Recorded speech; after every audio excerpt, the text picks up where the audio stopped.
This is Autoline Daily, the show dedicated to enthusiasts of the global automotive industry. Stellantis stopped shipping gasoline-only vehicles to dealers in 14 U.S. states and is sending them plug-in hybrids instead. Those are the states that adopted California's zero-emission vehicle mandate, and they account for about a third of new car sales in the U.S.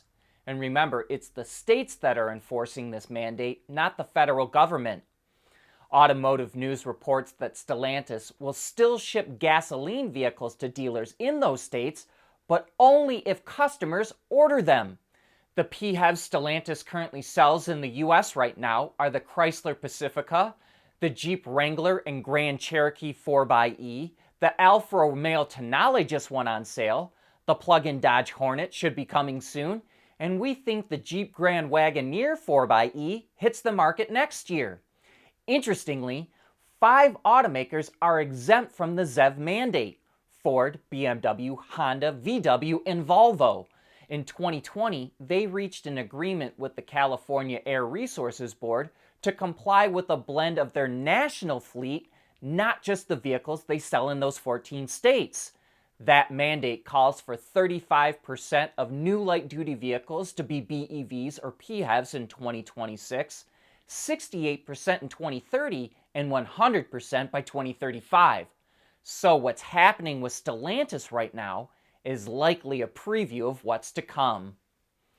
Last year, Ford Pro, which is the business unit in the company dedicated to commercial vehicles, made an EBIT profit of about $3 billion.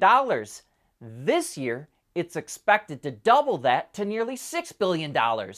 And one reason Ford Pro is growing so fast is that it now has direct responsibility for all of the company's Super Duty truck sales, as well as the Transit van. And in Europe, it also gets the Ranger pickup.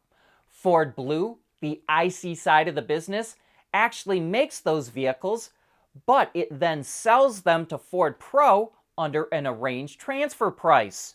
Ford Pro is also selling services to customers, including service analytics, mobile services, and EV charging packages.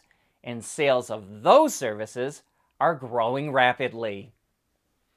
Stellantis is lending its automotive manufacturing know-how to a US-based company that wants to build aircraft.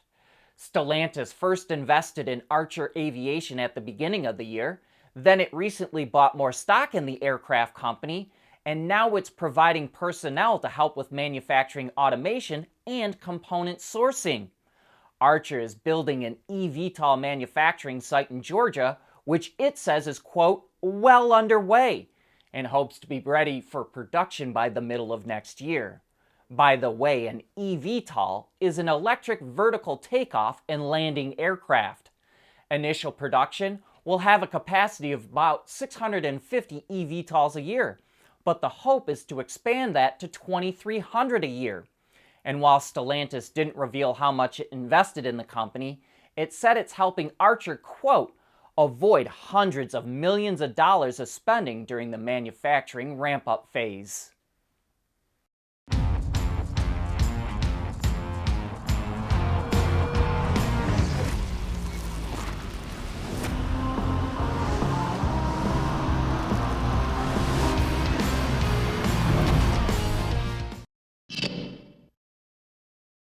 Commercial EV startup Nikola Motors is shaking up its operations.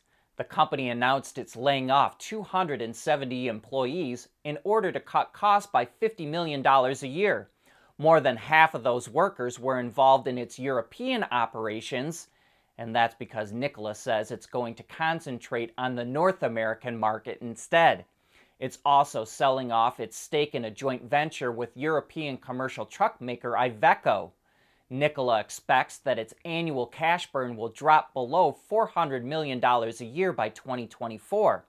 And despite the cuts, Nikola says it's on track to launch its fuel cell-powered semi-truck in the third quarter of the year.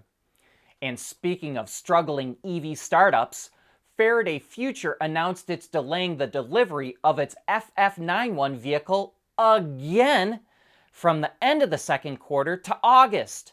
and the company will perform a reverse stock split in order to meet NASDAQ requirements.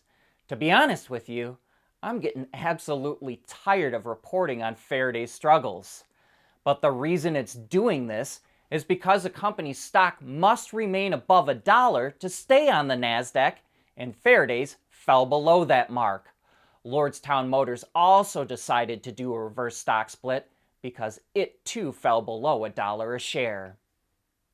Polestar announced it's forming a joint venture with Chinese technology company Xingji Meizu to create an operating system for its vehicles sold in China.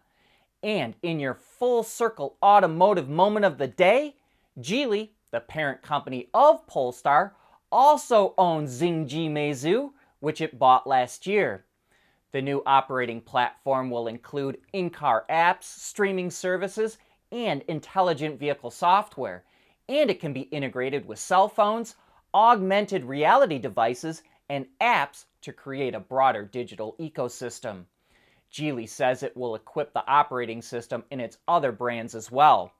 Polestar says it will continue to use the Android Auto operating system that it currently uses in the rest of the world. Renault revealed a brand new SUV called the Rafale. Its name comes from a Renault-powered airplane of the 1930s that set a speed record around the time. And Renault calls the new Rafale the flagship of its brand. It's the first vehicle entirely styled under its new design language that's going to spread across the entire lineup. We'd say the interior is rather blocky and is highlighted by two floating digital display screens that are kind of combined into one unit. Other technical highlights include OTA capabilities, a large dimmable glass roof, and four-wheel steering. The standard powertrain is a strong hybrid setup that produces 200 horsepower, but there will also be an all-wheel drive hybrid that makes 300 horsepower. That base setup launches in the spring of next year, with the more powerful Rafale to follow after that. Every year since 2015, Toyota's design team in California has come up with a unique paint color for its TRD Pro models, which currently include the Tundra, Sequoia, Tacoma, and 4Runner.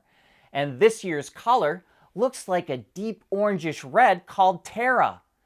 I know it may sound simple to do, but they take picking a paint color very seriously. They chat with customers, and they may fine-tune a color 3 or 4 times before they get it just right.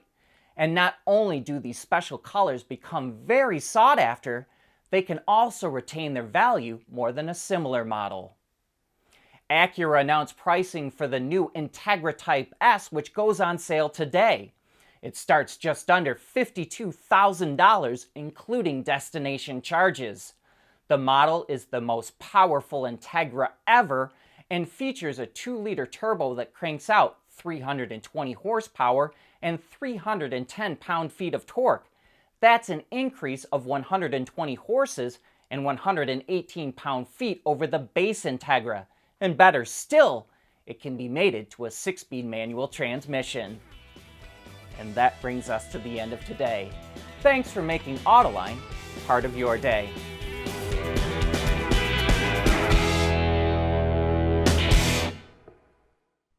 Autoline Daily is brought to you by Bridgestone, solutions for your journey. Intrepid Control Systems, over-the-air engineering, boost your game. And by Schaeffler, we pioneer motion. At Schaeffler, we pioneer motion. Electrifying mobility, manufacturing smarter, reducing CO2 emissions, making energy production clean. Schaeffler pioneers motion to advance how the world moves.